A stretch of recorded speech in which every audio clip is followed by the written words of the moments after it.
আসসালামু আলাইকুম আপু ভাইয়েরা, কেমন আছেন? আশা করি ভালো আছেন। এলাম সিরাজগঞ্জ শাহজাদপুর রবীন্দ্র কাচারি বাড়ি ঘুরতে। আজ পয়লা বৈশাখ দেখতে এলাম এবং এখানে পয়লা বৈশাখের দিনই খোলা থাকে। এখানে অনেক কিছু আছে দেখার মতন,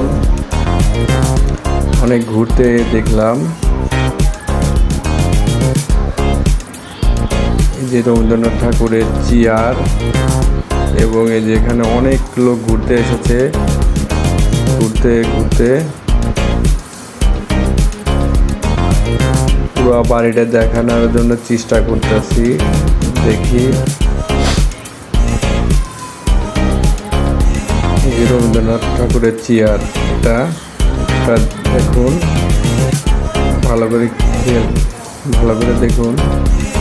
অনেক সুন্দর করে পয়লা বৈশাখী সাজায় রুম। পয়লা বৈশাখী রুমটা খুলে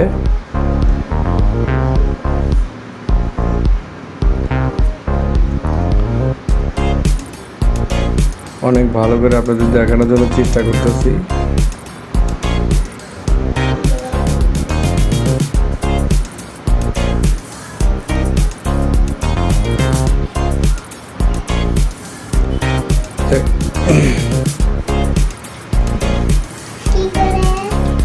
অনেক অনেক লোকজন এসেছে এখানে ঘুরতে। এই যে রবীন্দ্রনাথ ঠাকুরের চেয়ার এবং এই যে এখানে অনেক ছবি আছে, দেওয়ালে অনেক কিছু আছে।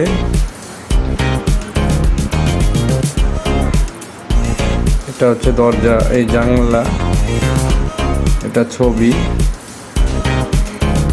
এটাও দরজা।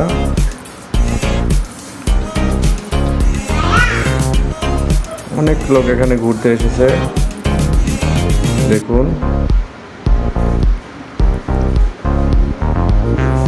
চেষ্টা করছি ওই পারে যাওয়ার জন্য।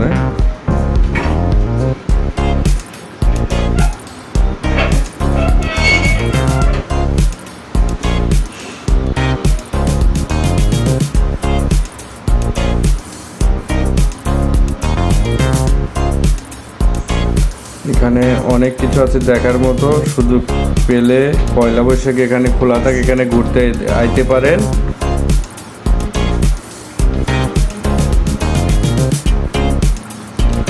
যে শোভা সেট, ওই বাইরে অনেক সুন্দর পরিবেশ আছে, মনোরম পরিবেশ। বাইরের দৃশ্যটা ভিডিও করতে পারি নাই, অনেক তাড়াতাড়ি এসে পড়েছি, সময় পাইনি, এই জন্য বাইরের দৃশ্যটা ভিডিও করার সুযোগ পাইনি। এখানে আপনাদের দেখাচ্ছি রবীন্দ্রনাথ ঠাকুর কি দিয়ে রান্না করতেন। এই যে এখানে রাইস কুকারের মতোই আছে।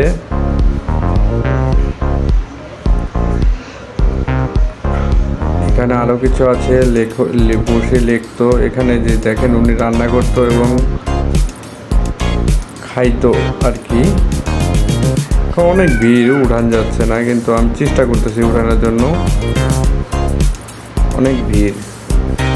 এখানে একদিনই বন্ধ থাকে, এই খোলা থাকে। এখানে এসেছি,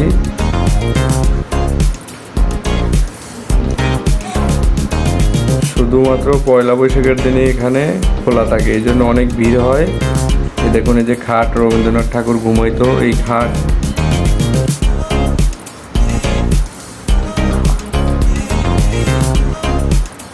এই যে দেখুন ঘড়ি, রবীন্দ্রনাথ ঠাকুরের ঘড়ি, এই যে দেখাচ্ছি।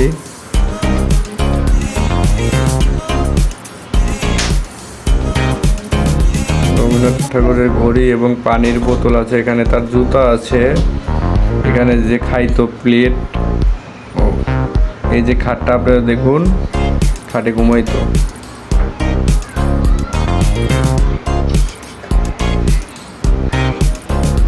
এখানে শেষ, চলে যাবো। সুস্থ থাকবেন, ভালো থাকবেন।